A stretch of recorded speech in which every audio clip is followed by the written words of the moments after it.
kugishyira mu rukerera. Simubizi ibyo bintu kumwe saa 12 ziba zibura saa moya mu rukerera.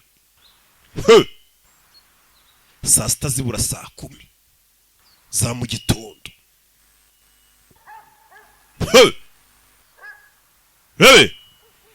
Hano ni safe house iri muri Indiana ya FBI. Safe house ubusanga ari amazu n'ubundi nyine bamaneko bafite aho ngaho yagatwiko bakorera mu diro zo mu ibanga. Hano bashyiramo kasete.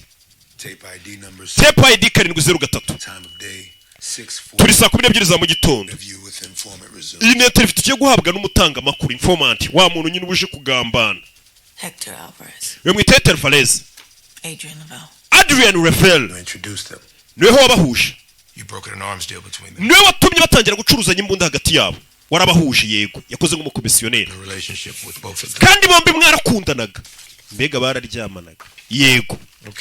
Okay, nuje gutanga amakuru kuri FBI. Help me get the food chain right. Okay, hano tsubarwa neza.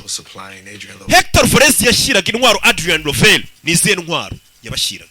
This place isn't secure. Hano hantu turi ntago hatekanye. Witubwira uko dukora akazi kacu tubwira icyo tukubaza. Cyatugufunge mu mfunge. Jennifer Lopez. You don't know how bad this gets. We naguze ukuntu bino bintu bishobora kuba bibi. Tubwire. Bamubajije ubwoko bw'imbunda. Bari abagabo ngo bacuruzanyaga.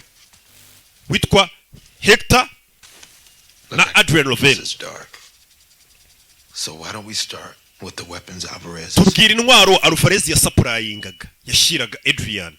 Soviet PKM machine guns. Soviet PKM machine guns. Lost rocket launchers. Lost rocket launchers. Claymore mines. M18 Claymore. Point. Actually it is.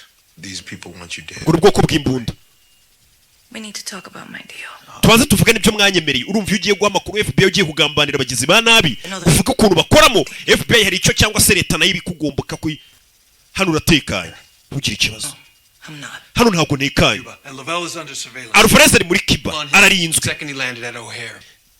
N'abandi bose turi kubakurikirana. Basa aho turi. Reka mubwire. Kira cyo uzi kuri kukigendaho aricyo kiri kukugendaho. Sasu ku mutwe. Kobwa yababwiye ngo hano ntabwo afite.